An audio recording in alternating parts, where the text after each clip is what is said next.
So, welcome to my second World of Tanks based video. This time I'm going to be talking about the TOG and its interesting traits and history, as well as some of the weaknesses and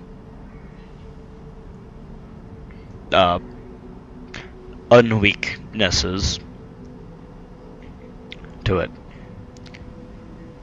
Firstly, yes, it is a giant rolling sausage. And yes, it handles like one. However, it has quite a decent gun with high rate of fire, and it's got some pretty good armor on the front of it, although not anything to like be super excited about. The main trait that's noteworthy on this tank is the fact that it has a very high pool of health for the tier. It's a tier 6, and it has 1400 hit points. That's more than most tier 7s and some tier 8s. See, this one's got 1600, that's only 200 more.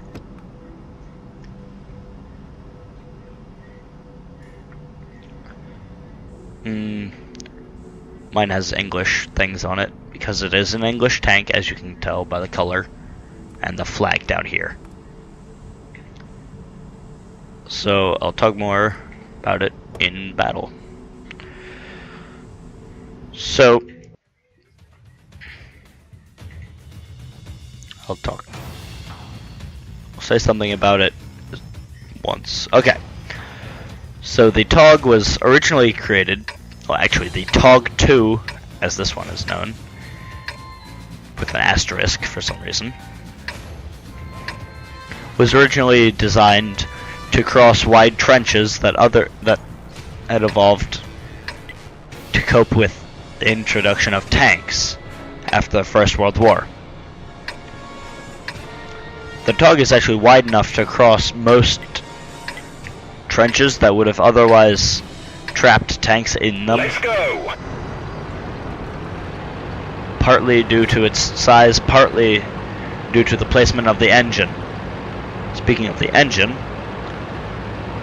another interesting trait about the TOG is that rather than having an engine that directly drives the tracks, it has two large engines that power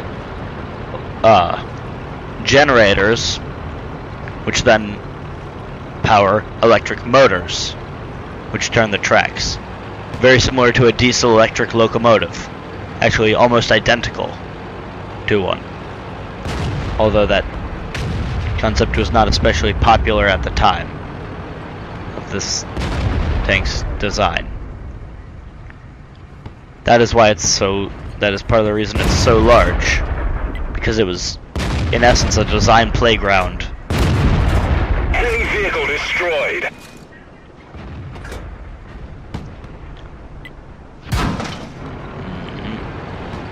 I don't like getting shot very much, but in the TOG it's kind of okay. So now,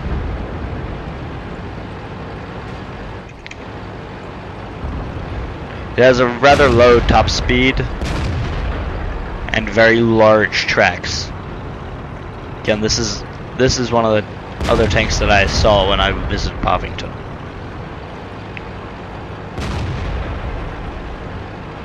It has a very nice weak spot right around in here, just after these plates, that if you shoot that, then you have a rather high chance, compared to shooting at other places, of catching it on fire, because that's where one of the engines is. That's where one of the engines are. Okay, grammar.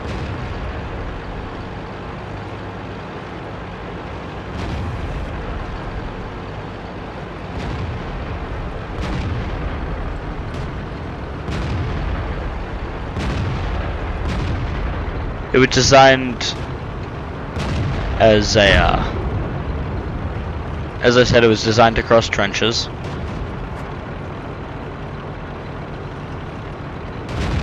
And as is British, the naming convention was fairly straightforward. TOG actually stands for something, and it did fit under the original name of tanks, which was land ships. Enemy armor is damaged. And as a fun fact regarding the term land ship, they were actually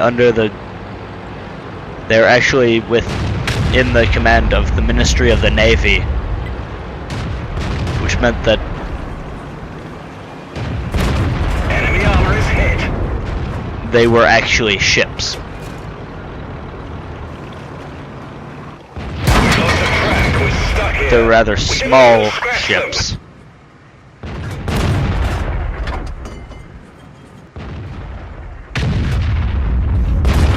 Tracks up. And- Let's go. Minister of the Navy, at one point while these were land ships, was Winston Churchill. The driver's injured. Penetration. We've damaged Another land ship is now trying to defeat me. penetration. Stop getting in front of me, Cromwell. Oh my god, he just shot his own guy. We didn't even scratch. Bail out. This vehicle has had it. I'd like to point out that I just watched that shell come straight at me and blow me up. So, although it does have a very large pool of hit points, it does have its weaknesses. One of which being that if you have a large gun and you shoot it several times, then it will blow up and you will die.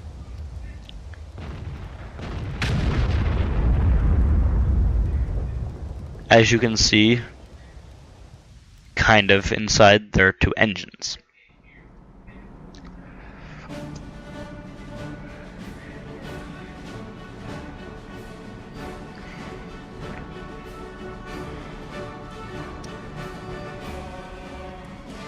And this is a premium tank.